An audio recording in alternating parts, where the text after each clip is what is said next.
Bonjour tout le monde. Donc aujourd'hui, on va corriger l'atelier 2 de la matière JavaScript. Donc comme vous voyez ici dans ce TP, on va créer un formulaire. Par la suite, on va utiliser des fonctions ou bien ajouter des fonctions JavaScript pour valider ce formulaire. Donc tout d'abord, commençons par la création de notre dossier. Donc je vais créer un dossier dans ce répertoire. Donc, bouton droit dossier, atelier 2. Par la suite, je vais ouvrir ce dossier avec Visual Studio Code. Donc bouton droit sur le dossier, ensuite ouvrir avec code. Normalement ici automatiquement le logiciel Visual Studio Code va être ouvert. Donc voilà notre Visual Studio Code. Euh,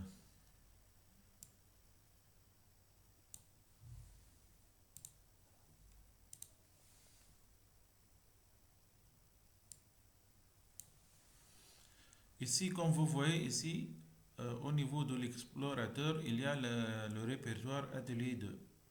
Donc, je vais créer dans ce répertoire un fichier intitulé index.html.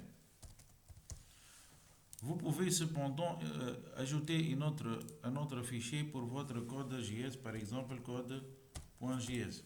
Pour ma part, je ne vais pas utiliser un fichier à part pour le code, mais je vais mettre le code dans le fichier HTML. Concernant les options, donc n'oubliez pas ici de cocher dans le menu File cette option Autosave pour que l'enregistrement soit automatiquement sans avoir recours à faire CTRL S pour faire l'enregistrement lors de la modification du code. Donc le code, lorsqu'on le modifie, il sera automatiquement enregistré. De plus, on a besoin de quelques extensions. Par exemple, l'extension Live Server Preview. Normalement ici, Live Server Preview, donc vous devez l'installer. Aussi l'extension Auto Rename Take qui permet de renommer automatiquement les tags, c'est-à-dire les balises HTML. Aussi l'extension Auto-Close Take, elle permet de fermer, d'ajouter automatiquement la balise de fermeture.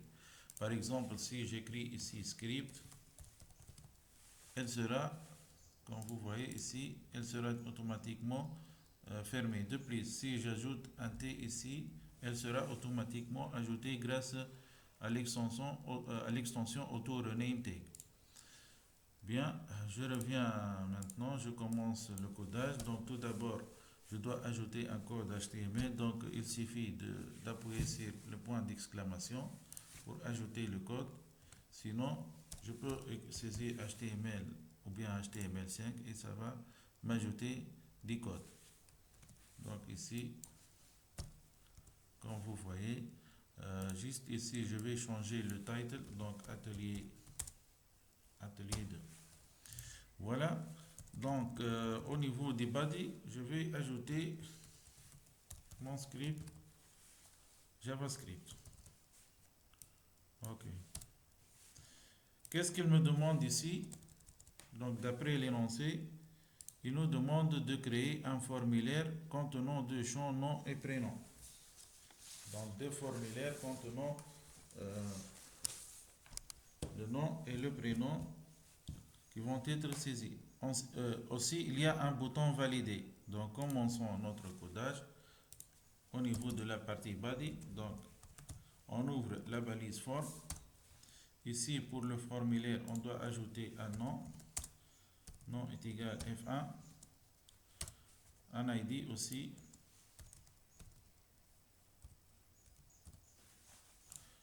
F1. Qu'est-ce qu'il contient ce formulaire? Il contient deux champs, nom et prénom. Donc, vous pouvez utiliser la balise label, ou bien pour gagner au niveau de temps, je ne vais pas utiliser cette balise, mais je vais travailler avec la balise P du paragraphe. Donc, qu'est-ce que j'écris ici? Nom. Devant le nom, il y a un champ de saisie. Input type est égal texte. Name. Name est égal nom. ID égale nom. Quoi encore? C'est tout. Donc, c'est tout.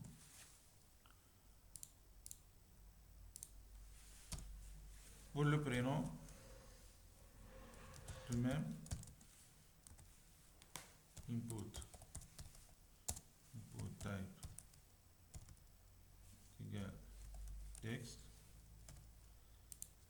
name égale prénom, ID égale prénom.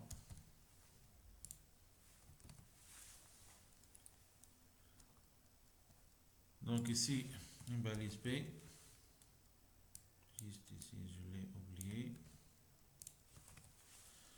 Qu'est-ce qu'il me reste aussi?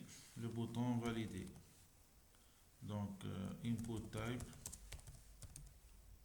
égale bouton value, c'est-à-dire le label sur le bouton, ça va être comme ici validé.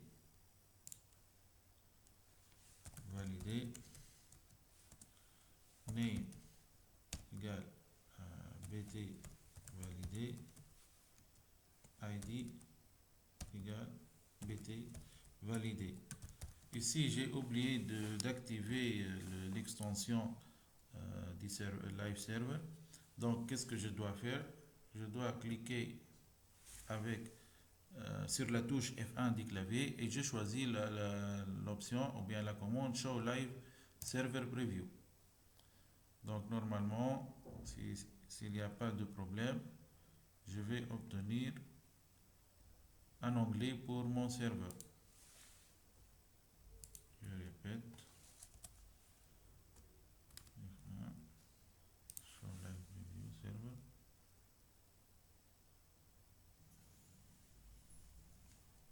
Voilà. Donc, comme vous voyez ici, normalement, voilà. Donc, j'ai obtenu un onglet dans lequel j'obtiens l'affichage en temps réel de mon formulaire. Remarquez par exemple ici, si je modifie par exemple ici le value, valider ici, remarquez qu'est-ce qu'il est fait. Donc, en effet, en temps réel. Donc maintenant, je n'ai pas besoin d'ouvrir à chaque fois mon formulaire. Ok. Qu'est-ce que je vais faire par la suite? Écrire un script qui permet d'afficher un message de bienvenue quand l'utilisateur clique sur le bouton valider. Donc ici, lorsque l'utilisateur clique sur le bouton valider, on va afficher une alerte. Donc on doit ajouter l'événement on clique. On clique est égal par exemple valider. Et valider c'est une fonction, c'est pourquoi on doit ajouter les parenthèses. Où on va définir cette fonction, on va la définir dans la partie script. Donc function valider. Donc ici, attention, faites attention. Donc ici, on écrit function en anglais. C'est pas fonction en français. Donc qu'est-ce qu'elle va faire cette fonction? Elle doit récupérer les valeurs des champs saisis ici pour faire par la suite un affichage. C'est-à-dire pour pouvoir afficher le nom et le prénom. Donc ici, tout d'abord, qu'est-ce qu'on doit faire? On doit récupérer la valeur qui va être saisie ici. Donc tout d'abord, qu'est-ce qu'on doit faire? On doit récupérer cette valeur ainsi que cette valeur, puis les afficher sur l'écran. Donc pour cela, on doit déclarer deux variables, var nom égale document.getElement par ID. C'est quoi l'ID du nom, du champ nom? C'est nom, comme vous voyez ici.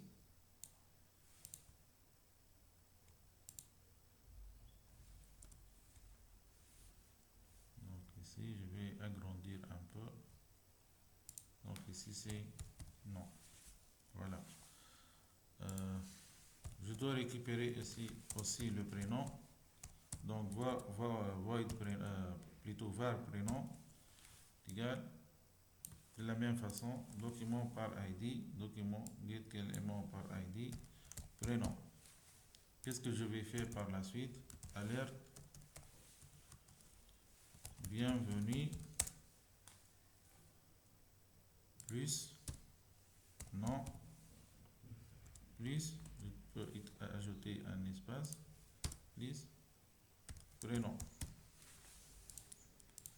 Donc, qu'est-ce que vous voyez ici? On a alerte, on va afficher un message tel qu'il est.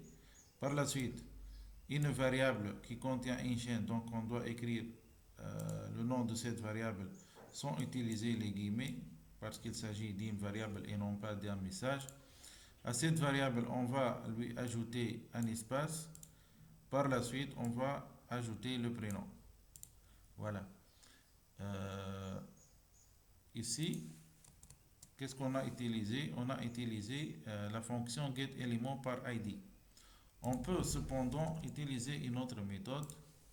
Par exemple, si on connaît notre formulaire qui a le nom F1, donc on peut faire F1 point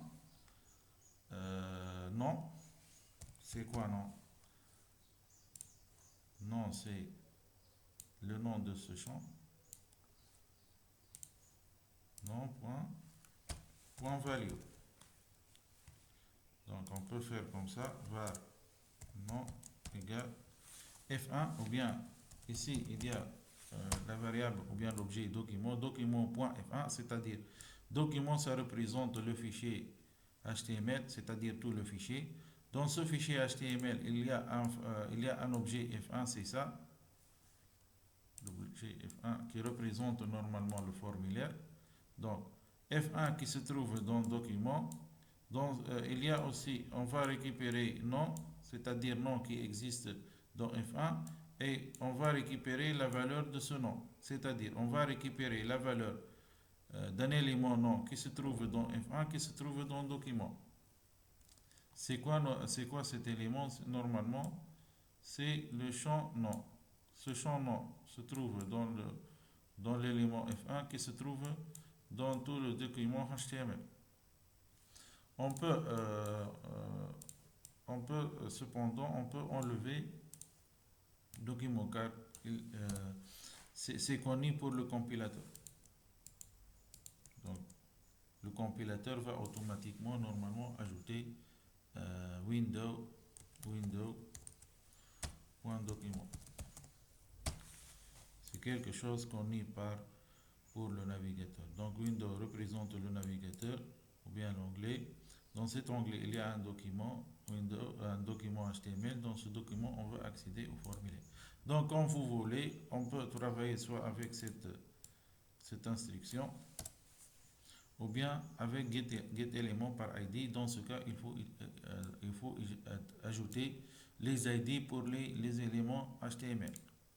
Donc, dans cette correction, je vais travailler avec la fonction getElément par ID. Donc pour tester ici, est-ce que ça marche? Normalement dans Live Studio,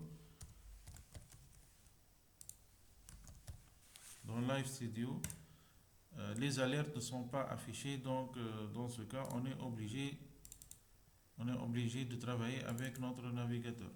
Donc ici par exemple,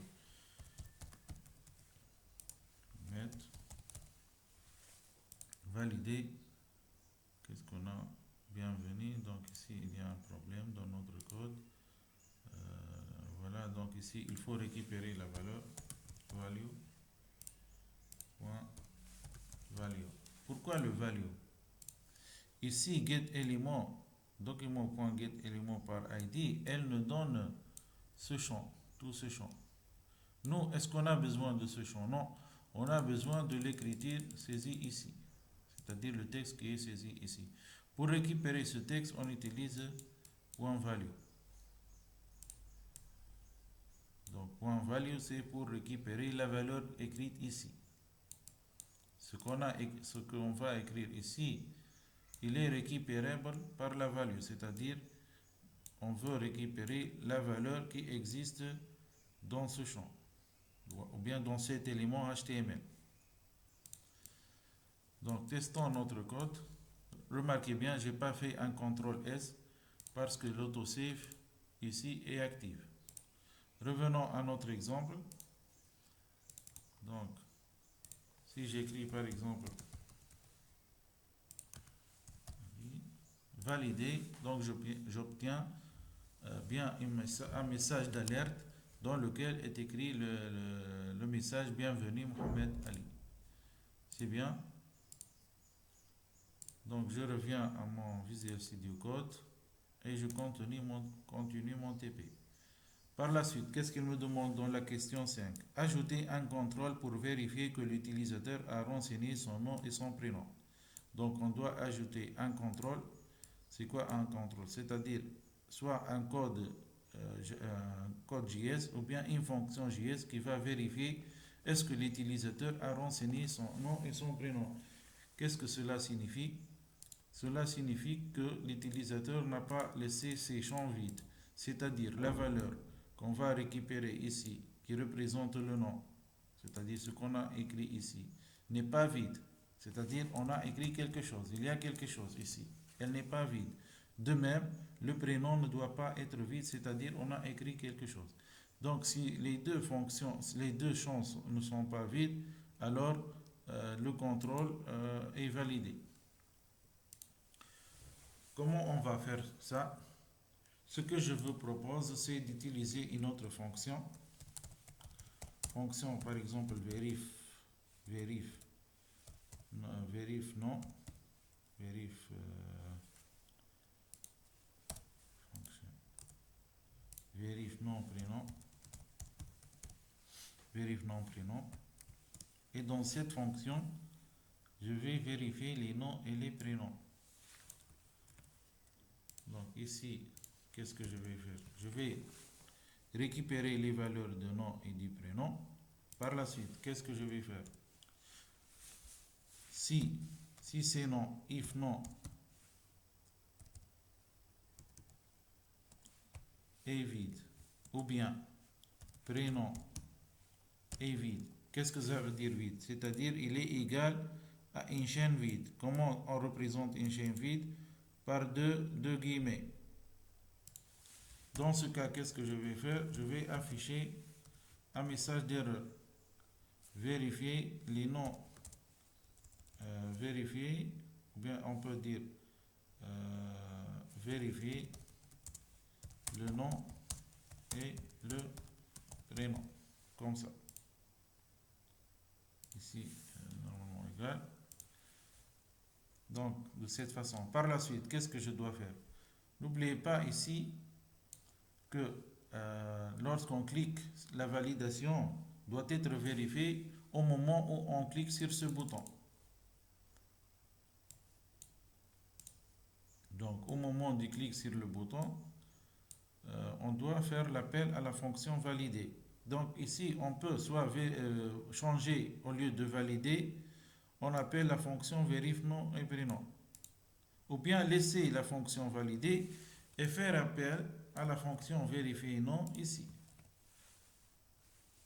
Donc, qu'est-ce qu'il va se passer lors du clic? Lorsqu'on clique sur le bouton, on va faire l'appel à valider. Valider, qu'est-ce qu'elle va faire? On entre ici, ça vous rappelle la fonction main. La fonction main en langage C. Donc, la fonction main en langage C, qu'est-ce qu'on fait? On fait l'appel à des fonctions. Ici, on ne va pas faire l'appel dans une fonction principale telle qu'on sait, mais on va faire l'appel à une fonction dans une autre fonction. Ce qu'on appelle en programmation l'imbrication de fonctions. Donc, c'est l'appel de fonction imbriquée. Donc, vérifier, non, vérifier. Donc, on va vérifier. Par la suite, on va, si tout va bien, qu'est-ce que ça veut dire si tout va bien? Donc, if vérif non égal à true. Dans ce cas, qu'est-ce que je vais faire? Je vais afficher alerte bienvenue nom et prénom.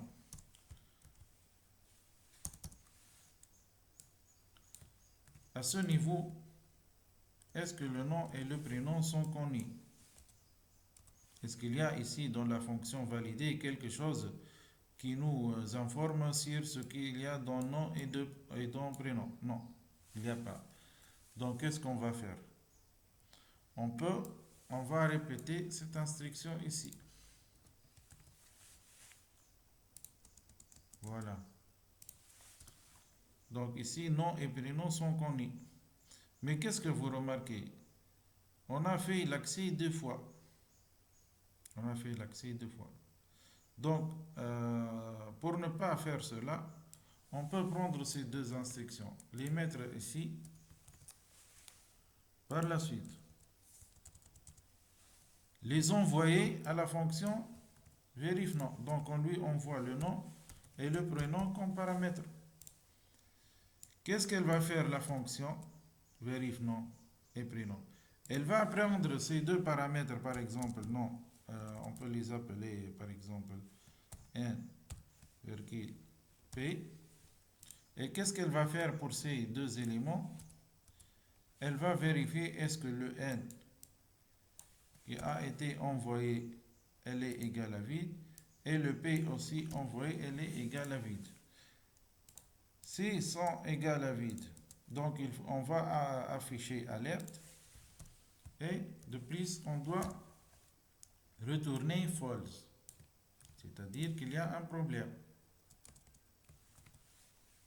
Return false. Sinon, else, qu'est-ce qu'on va faire normalement? Qu'est-ce que signifie le else? Le else signifie qu'il n'y a pas un problème. Donc, on fait un return true.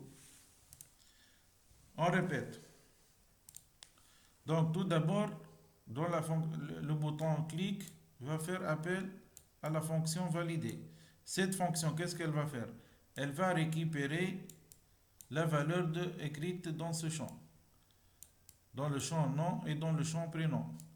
Et elle va les enregistrer dans les variables nom et prénom. Par la suite, on va tester la validité de ces deux champs. Qui va nous faire ça? C'est la fonction vérifie nom. Ici, on peut simplifier de plus. Donc, var réponse, par exemple, égale comme ça. If, donc qu'est-ce que j'ai fait? J'ai déclaré une variable de réponse dans laquelle je vais enregistrer la valeur retournée par la fonction vérifie nom, qui va être normalement soit false, soit true. Donc, si la réponse est true, est false, est true plutôt, est true, alors je vais afficher un message bienvenue. Est-ce que c'est clair?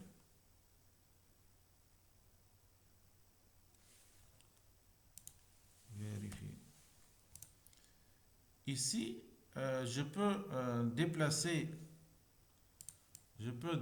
si vous voulez, l'alerte ici dans la fonction vérifie nom. Qu'est-ce que je vais faire? Regardez bien.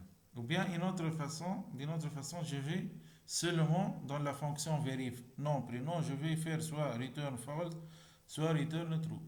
Regardez bien qu'est-ce que je vais faire. Tout d'abord, je vais enlever ça. Donc, il y a, comme vous remarquez, il y a plusieurs façons de faire. Donc, dans la fonction vérifie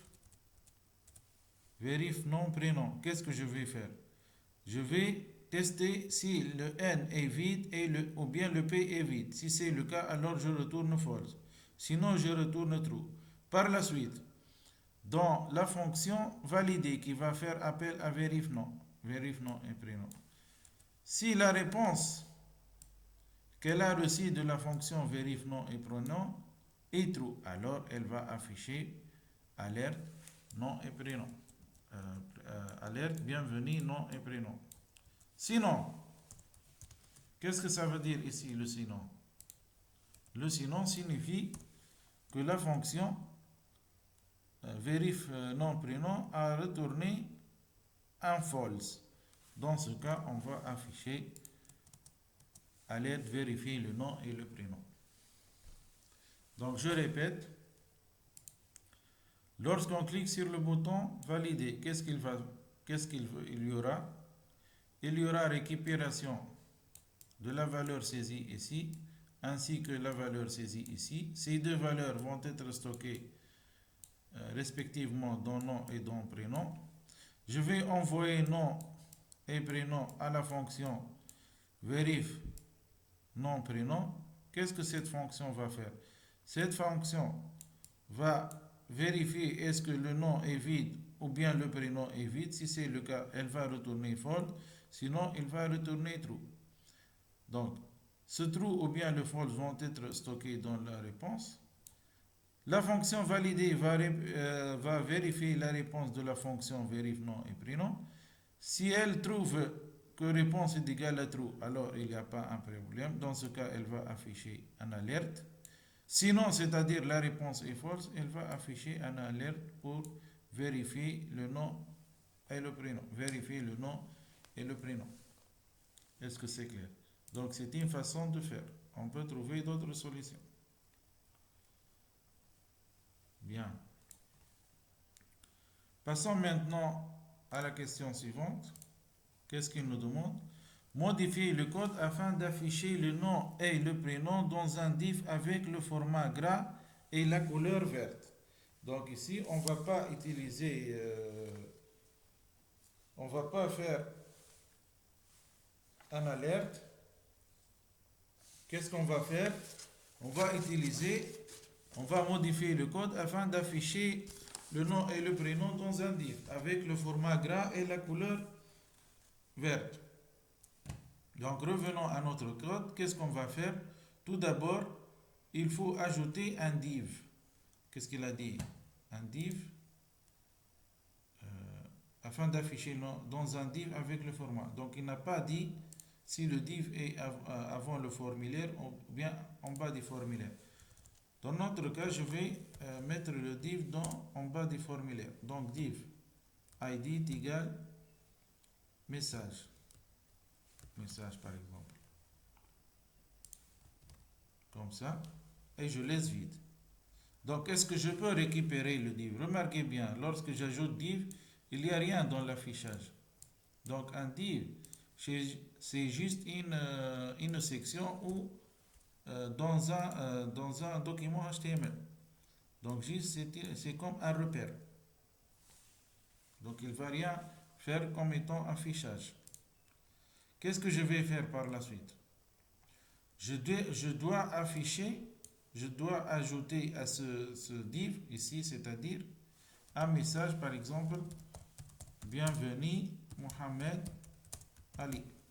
Mais ce message ne doit pas être ajouté statiquement de cette façon. Comment il faut le faire? Il faut le faire dans JavaScript. Pourquoi?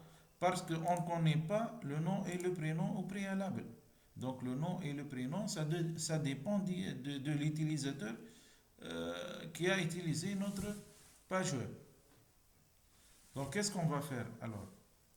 Tout d'abord, on revient à la fonction valider. Qu'est-ce qu'elle va faire valider? Elle va récupérer le nom et le prénom. Elle va appeler la fonction vérif nom et prénom pour vérifier si le nom et les prénoms ne sont pas vides. Si c'est bon, alors qu'est-ce qu'elle va faire? Elle va afficher alerte bienvenue, nom et prénom, sinon elle va afficher un message d'erreur. Maintenant, je peux ajouter erreur. Comme ça. Donc, nous, où on va intervenir? Normalement, on va intervenir dans le cas où tout est bon, c'est-à-dire le nom et le prénom ne sont pas vides. Donc ici, je vais ajouter un accolade. Qu'est-ce que je vais faire dans ce code? Au lieu de faire alerte bienvenue, donc ce bienvenue qui est message, par exemple, ici je vais changer dire message. Ici je vais déclarer une variable message. Qu'est-ce que je vais mettre dans cette variable? Je vais mettre mon message de bienvenue. Bienvenue. Bienvenue plus nom plus espace plus prénom. Donc, une concaténation. C'est le même message qui a été affiché dans l'alerte. Mais moi, est-ce que je vais l'afficher dans l'alerte? C'est-à-dire, est-ce que je vais faire comme ça? Message. C'est ce qui a été demandé ici, au niveau de la question 4. Par contre, dans la question 6, il ne veut pas utiliser un alerte, mais il veut utiliser un div. Donc, au lieu de mettre alerte.message, il faut affecter ce message, ou bien il faut ajouter ce message dans le div. Donc, qu'est-ce qu'on va faire? Tout d'abord, il faut récupérer ce div. Comment on va le récupérer? Avec document. Avec document.get element bar id. Quel est l'élément qu'on va récupérer? C'est div message. Div message. Ici div, c'est pas div. Div message. Donc ici c'est bon, on a récupéré ce div. Pour lui ajouter quelque chose, c'est-à-dire un message ou bien un texte, donc on utilise la fonction .innerHTML. InnerHTML. InnerHTML est égal à quoi? Est égal message. Donc, je reviens. Qu'est-ce que j'ai fait? J'ai récupéré le nom, le prénom. J'ai vérifié s'ils sont valides. S'ils sont valides, donc la réponse est true. Dans ce cas, je vais créer une variable message dans laquelle je vais mettre le message bienvenu accompagné du nom et de prénom. Qu'est-ce qu'il faut donc maintenant? Il faut mettre ce message dans le div. Il faut mettre ce message dans le div. Comment je vais faire alors? Je dois récupérer ce div à travers son ID.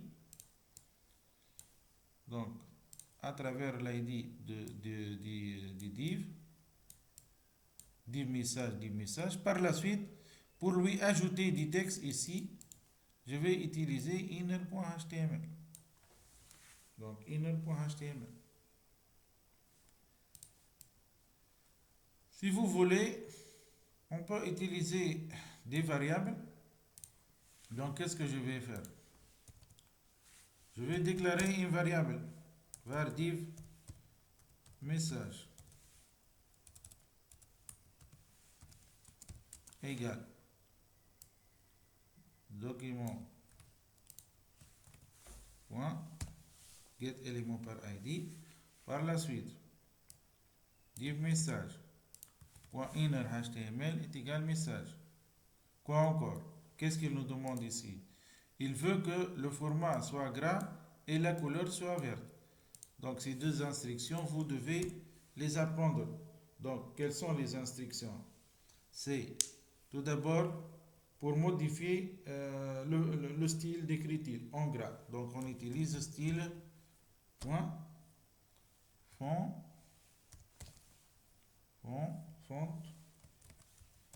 weight égale bold. Cette instruction permet de modifier le style en gras. Donc on peut ajouter un commentaire style gras. Pour la couleur, on utilise style color est égal. Qu'est-ce qu'il a dit? Quelle est la couleur qu'il veut? Verte. Donc green. Green en anglais. Ok. Ce style font weight, on va l'appliquer à qui? Normalement à notre div. Et notre div, elle est référencée par la variable div message. Donc on écrit ici div message. Donc je vais appliquer à div message le style gras. De même, je vais lui appliquer le style dont la couleur est verte. Donc je peux ajouter un commentaire ici, couleur verte. Bien. Est-ce qu'on peut faire un test? Oui, on peut le faire sans le navigateur. Donc ici, je vais écrire Mohamed Ali, par exemple. Valider. Donc comme vous voyez, je vais obtenir dans mon div bienvenue Mohamed Ali. Donc tout fonctionne bien, on n'a pas un problème. On va essayer de continuer notre TP. Donc au niveau de la question 7, qu'est-ce qu'il nous demande? Il nous demande d'ajouter un champ checkbox qui permet à l'utilisateur d'accepter les conditions générales de vente. Un message d'erreur est affiché si cette option n'est pas cochée. Donc comme vous voyez ici, il y a un checkbox avant le bouton valider. Revenons à notre code HTML.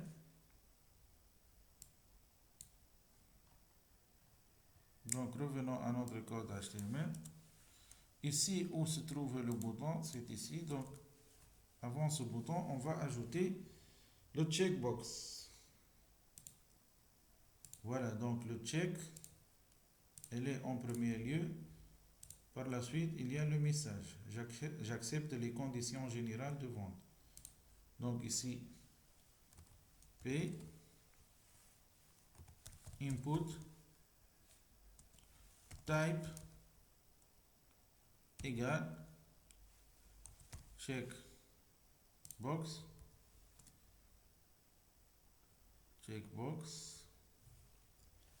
name égale,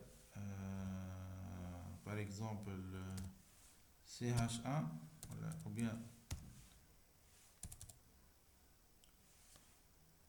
CH, par exemple, X, check 1, ID de même,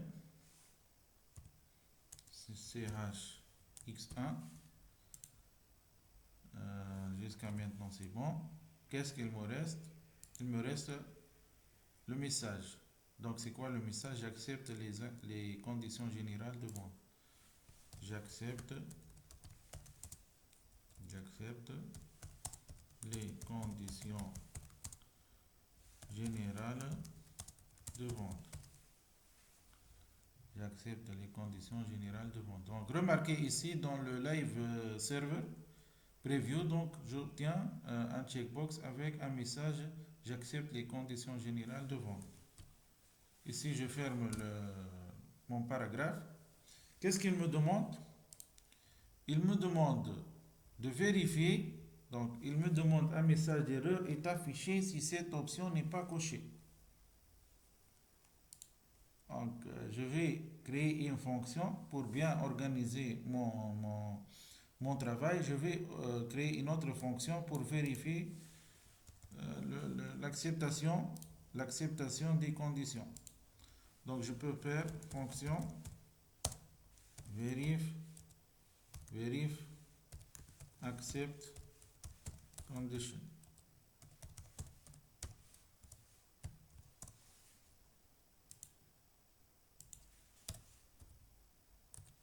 Fonction verif accept condition. Qu'est-ce que je vais faire par la suite pour cette fonction? Je vais la mettre dans la fonction validée, c'est-à-dire je vais lui faire l'appel dans la fonction validée. De même, je vais me baser sur un return, donc c'est-à-dire return true ou bien return false. Si ça passe bien, si le test ou bien si la case est cochée, je retourne true. Sinon, je retourne false. Donc, qu'est-ce que je vais faire? Comment je vais tester cette fonction? Tout d'abord, il faut récupérer la case à cocher. Donc var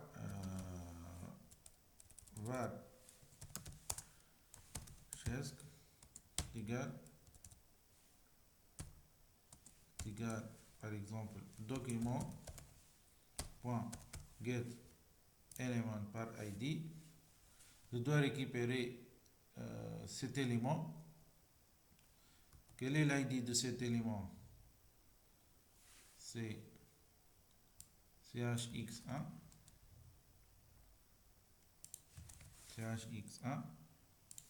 Ici, j'ai dit déjà qu'on peut utiliser F1. Le nom de ce CHX1. au lieu d'utiliser la fonction getElément par ID. Donc on a fait le choix de travailler avec la fonction getElément par ID. Donc je ne vais pas utiliser ça. Je peux le mettre comme commentaire. Par la suite, qu'est-ce que je vais faire? Comment je vais vérifier que cette case est cochée?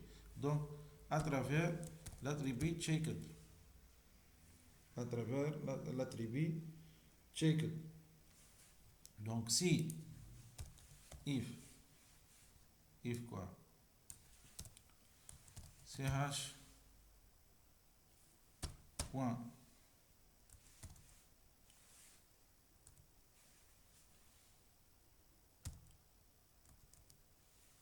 point checked égal à false. Qu'est-ce que cela signifie? C'est-à-dire la case n'est pas cochée. Alors qu'est-ce que je vais faire? Return false. Else return true. Donc cette fonction va retourner soit false soit true. Donc je vais lui faire l'appel dans la fonction ici verif.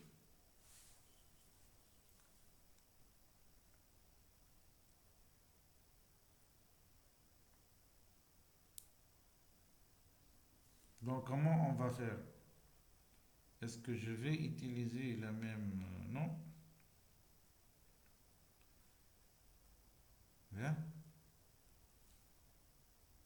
Donc est-ce que je vais organiser mon code d'une autre façon? Regardez bien. Else if réponse. Ou bien je vais laisser comme ça. Else. Par la suite, normalement ici,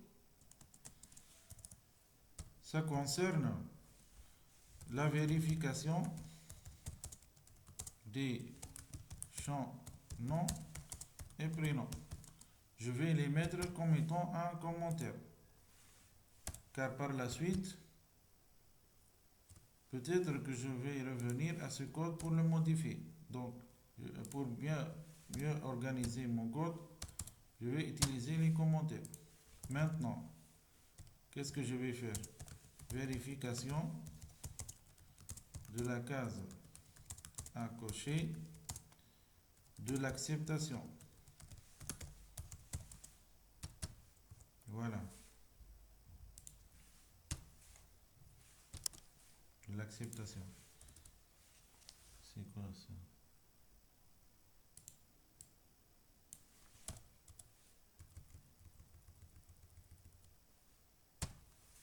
De l'acceptation.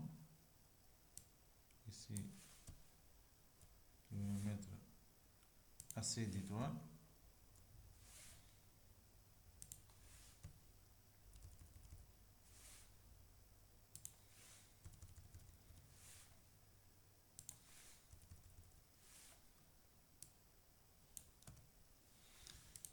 Ici, qu'est-ce que je vais faire? Normalement, je vais appeler la fonction verif accept condition. Verif accept condition. Ici, normalement, je vais obtenir, ici, je vais mettre réponse 1. Réponse 1. Ici, je vais utiliser une autre variable, réponse 2. Est égal verif accept condition. Donc, cette fonction verif accept condition, elle va retourner soit false, soit true. Donc, de la même façon, if réponse 2 est égal false, est égal à true, est égal à false, qu'est-ce que je vais faire? Un message d'erreur est affiché si cette option n'est pas cochée. Donc, un message d'erreur, c'est-à-dire alerte. Alerte. Normalement, vous devez accepter les conditions. Les conditions générales de vente. Les conditions générales de vente. C'est bon. On a normalement terminé cette fonction. On va tester. Est-ce qu'on peut faire le test dans Live Server Preview? Non. On va retourner alors à notre navigateur. Donc, si je n'écris rien, valider, erreur, vérifier le nom et le prénom, vous devez accepter les conditions générales de vente. Donc, si j'ajoute un nom et un prénom, et sans cocher la case, qu'est-ce que j'obtiens? Vous devez accepter les conditions générales de vente. Ici, donc ici, vous devez accepter les conditions générales de vente. Est-ce qu'il y a une erreur ici? Ok.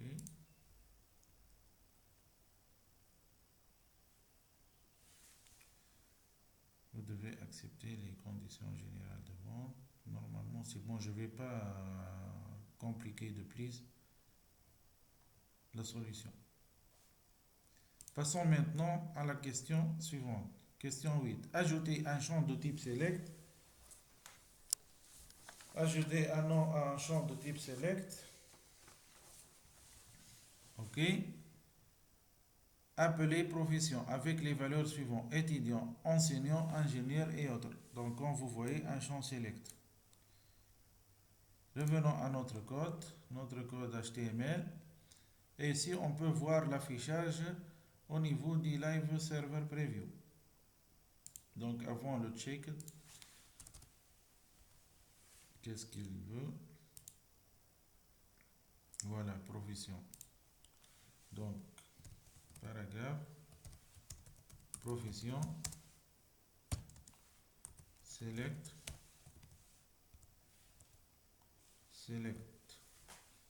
Comment on ajoute un select? Donc, option,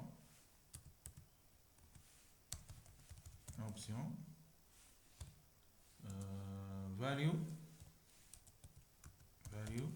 égale, c'est quoi la première valeur? C'est enseignant, étudiant, enseignant, ingénieur, étudiant, enseignant, ingénieur, étudiant, enseignant,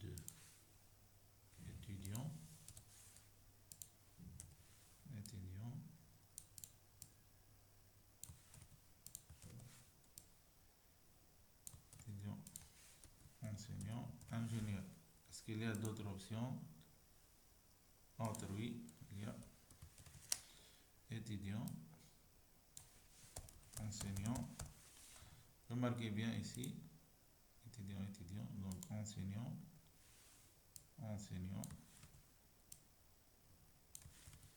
Marquez bien au niveau de Live Studio Code, Live Server, enseignant, ici, ingénieur,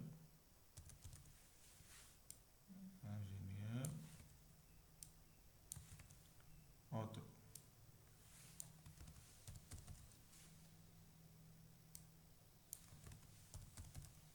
Voilà. Au niveau de l'affichage, donc on a les quatre options. Qu'est-ce qu'il nous demande encore? Avec les valeurs suivantes, étudiant, ok. Ajouter un champ de type select appelé section avec les valeurs suivantes. Donc un autre select avec les valeurs suivantes: informatique, technique, mathématiques, lettres, économie, gestion, sport. Ici, normalement, on a oublié le name ainsi que l'ID. Donc le name, qu'est-ce qu'on va faire? Select profession, le même, je vais choisir le même ID. Qu'est-ce qu'il nous demande par la suite? Ajouter les sections. Donc ici, en bas, normalement, oui, en bas, donc P, select,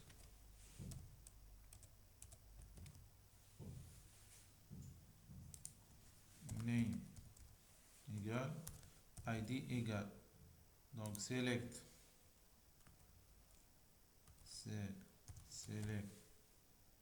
section,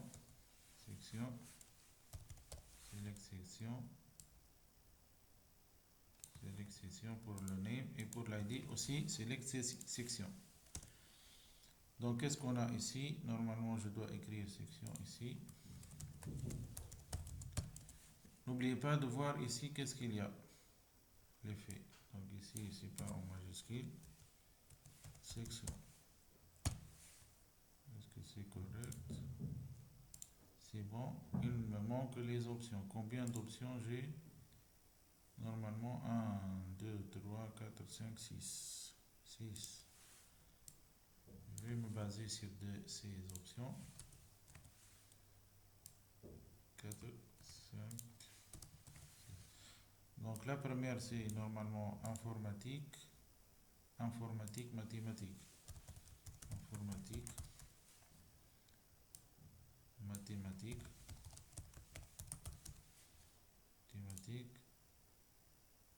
Lettres.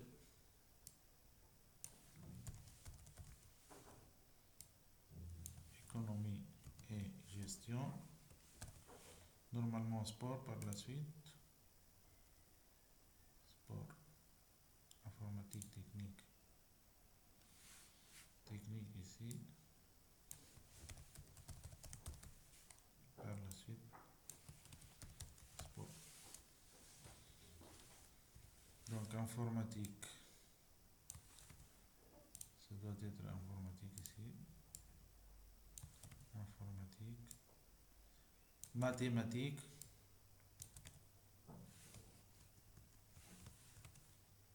Mathématiques ici. Lettres.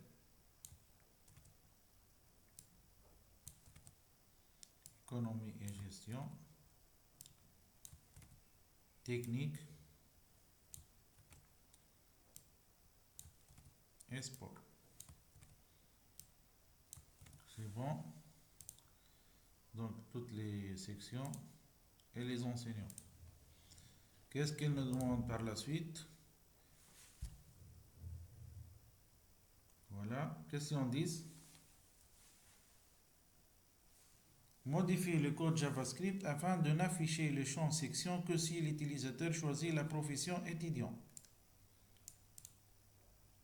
Modifier le code JavaScript afin de n'afficher le champ section, celui-là, que si l'utilisateur choisit la profession étudiant. Notez bien, la profession par défaut est enseignant. Donc, il faut cacher la section dès le chargement de la page. C'est-à-dire, par défaut, la section est cachée, n'est pas visible.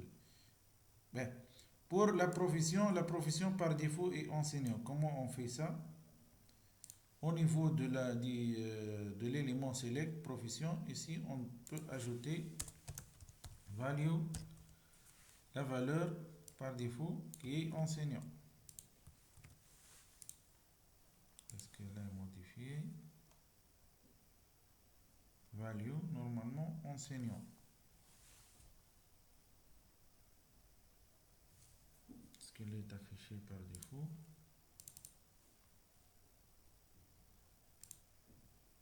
Non.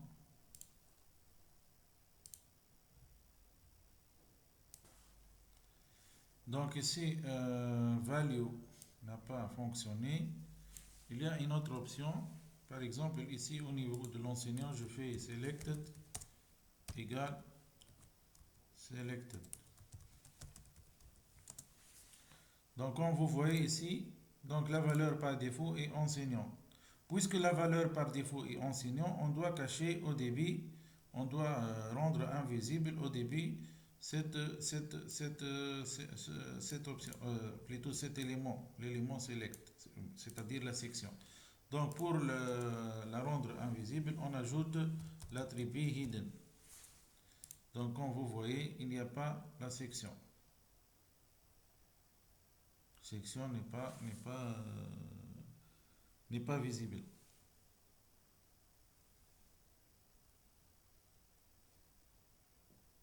Est-ce que c'est clair?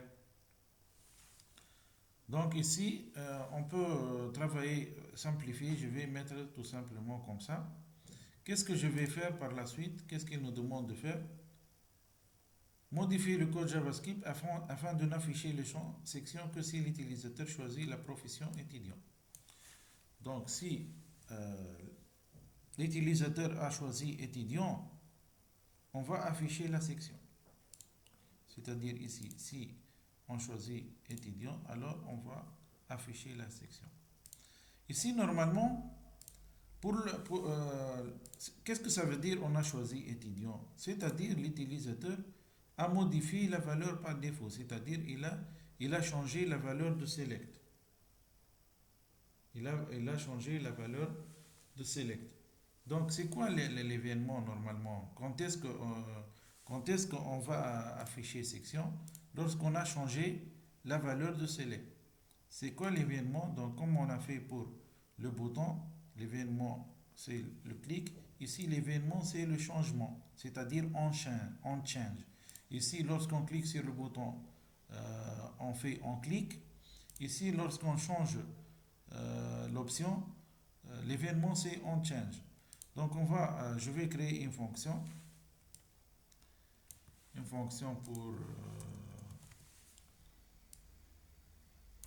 pour gérer le changement de la profession. Donc ici, changement de profession et affichage de la section. Donc, j'utilise les commentaires pour organiser le code.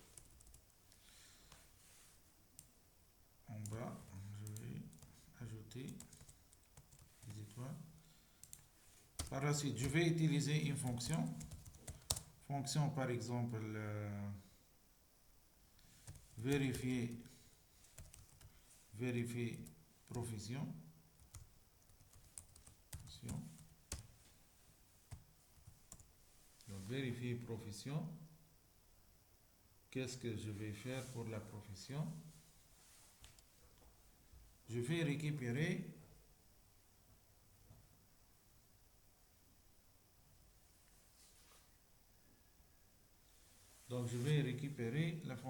l'option choisie. Donc je reviens ici, qu'est-ce que j'ai dit? Il faut récupérer l'option ou bien la profession sélectionnée. Donc on doit tout d'abord récupérer le champ ou bien l'élément HTML ce select qui est le select des professions. Donc document var profession égale document point get élément par ID. Comment on appelait ce champ enseignant? Normalement c'est select prof.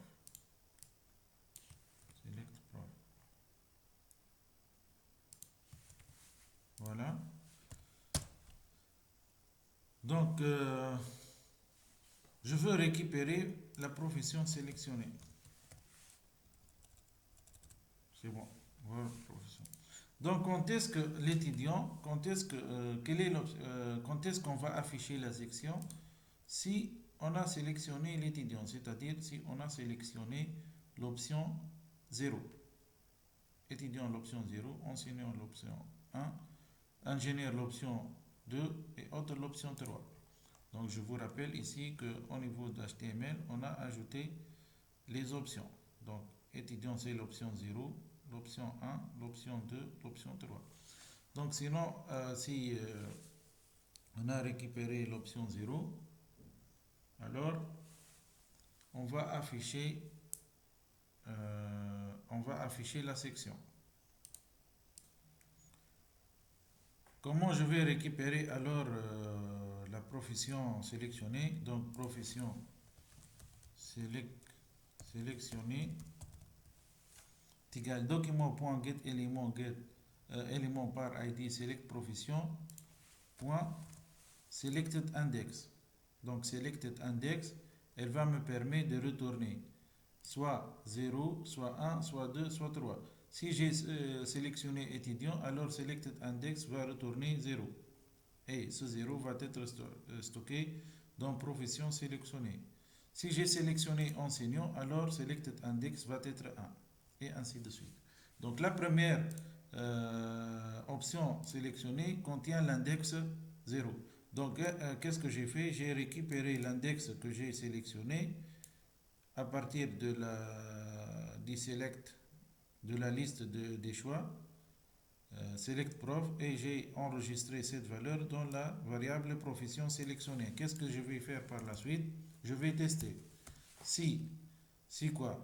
Si cette profession sélectionnée égale à 0. Dans ce cas, qu'est-ce que je vais faire? Normalement, je vais afficher la section. Voilà. Donc, comment je vais afficher la section? Il faut utiliser style.display égale bloc. Donc, cette instruction permet de visualiser un élément HTML invisible. Donc, quel est cet élément qu'on va rendre visible? Normalement, c'est la section. Donc, il faut alors récupérer la section. Donc, var select section est égal document.get élément by id. Quel est l'id de la section? C'est select section. Remarquez, elle est hidden, c'est-à-dire elle est invisible. Dans le cas où on a sélectionné étudiant, c'est-à-dire l'option d'index 0, donc qu'est-ce qu'on va faire? On va rendre cette section visible, c'est-à-dire select section. Son style.display va être bloc, c'est-à-dire visible. Est-ce que ça marche? Non. Ici, on n'a pas fait l'appel. Donc, il faut faire l'appel à la fonction vérif profession ou dans la fonction, normalement, la plus grande fonction, c'est la fonction valider.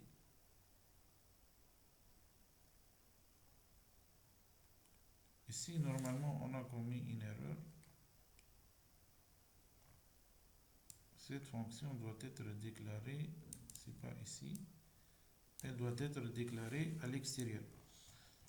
Ici, c'est la fin, normalement, ici, c'est la fin de la fonction validée.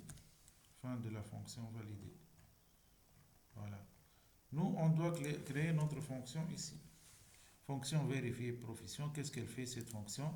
Elle va récupérer l'option qu'on a sélectionnée au niveau de la profession. Si cette profession est la première profession, c'est-à-dire étudiant, la profession est étudiant, qu'est-ce qu'on va faire? On va rendre la liste des choix intitulée d'ID Select Section, c'est-à-dire la section, visible. Comment on la rend visible? En utilisant style.display. Donc pour la rendre visible, on utilise style.display block. Et pour la rendre invisible, dans HTML, on utilise hidden. Aussi, on peut utiliser pour la rendre, supposons, invisible. Ici, on peut mettre non. Non, ça va rendre cette section, ou bien cette liste de choix, des choix, invisible. Nous, on veut visible, donc on utilise la valeur bloc. Qu'est-ce qu'il nous reste maintenant? Il nous reste d'appeler l'appel de cette fonction. Donc, qu'est-ce qu'on va faire? On va faire, après avoir fait la valide, après avoir cliqué sur le bouton valider, on doit vérifier la profession. Donc, remarquez les étapes. Premièrement, qu'est-ce qu'on a fait? On a vérifié les champs nom et prénom. Par la suite, on a vérifié vérification de la case à cocher. Est-ce qu'on a accepté ou non? Maintenant, on va vérifier la profession, c'est-à-dire changement de profession et affichage de la section. Donc on va l'afficher que si on a choisi étudiant. Voilà. Qu'est-ce qu'il nous reste maintenant? On va vérifier. Est-ce que ça marche? Pourquoi ça marche pas? C'est quoi le problème?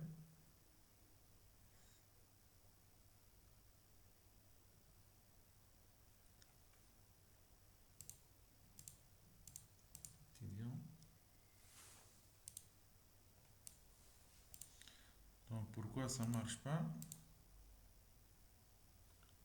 Voilà, il faut faire l'appel.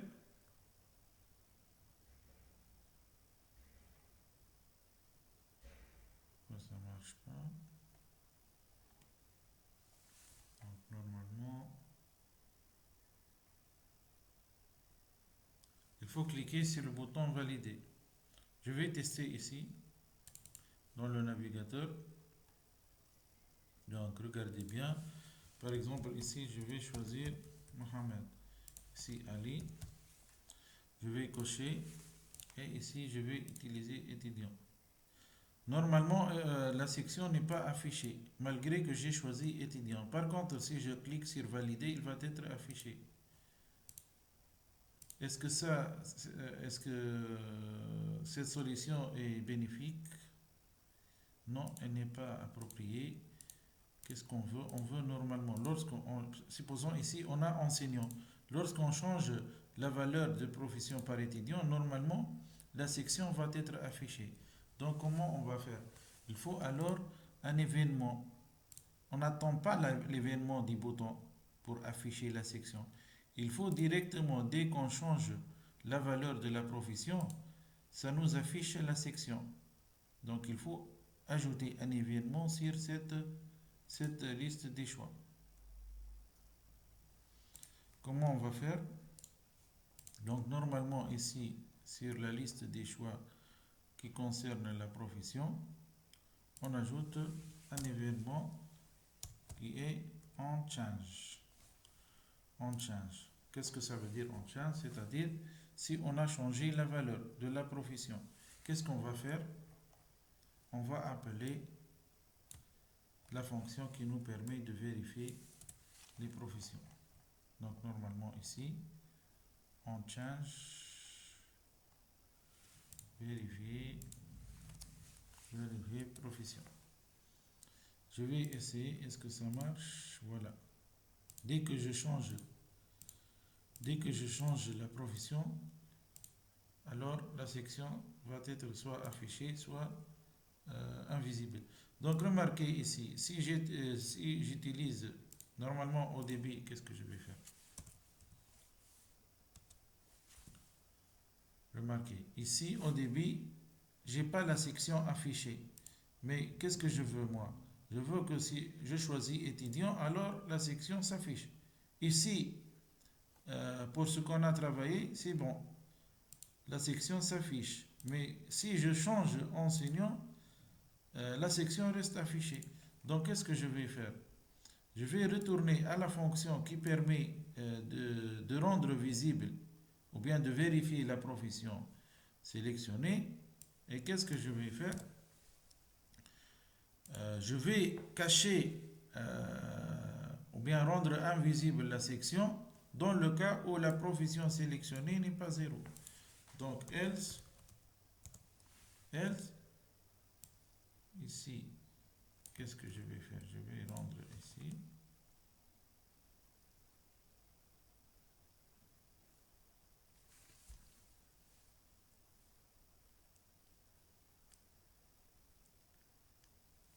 Qu'est-ce que je vais faire? Regardez. Donc, tout d'abord, je vais récupérer l'élément sélection à travers document.getElément par ID. Voilà. Par la suite, je vais récupérer l'index sélectionné dans la liste déroulante select prof. Si j'ai sélectionné l'option étudiant, pour la profession, alors la section va être visible. Sinon, la section va être invisible, c'est-à-dire now, ici.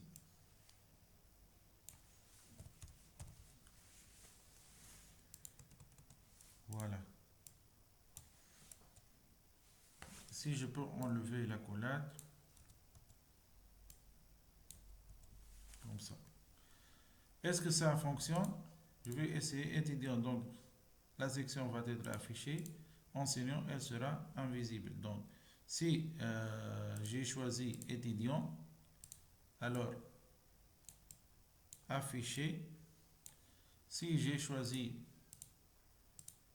enseignant, alors rendre invisible. Qu'est-ce qui reste? Juste l'affichage. Pourquoi la section s'affiche de cette façon? Donc, je vais retourner ici. Est-ce qu'il y a un problème?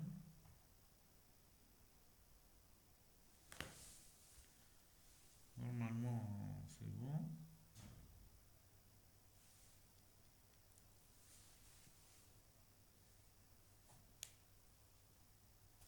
Ok, donc je vais retourner à l'énoncé. Qu'est-ce qu'il nous reste? Modifier le code JavaScript. Il nous reste la question 1. Donc je vais faire je vais faire à la suite une autre vidéo en commençant par la question 1. Donc à tout à l'heure.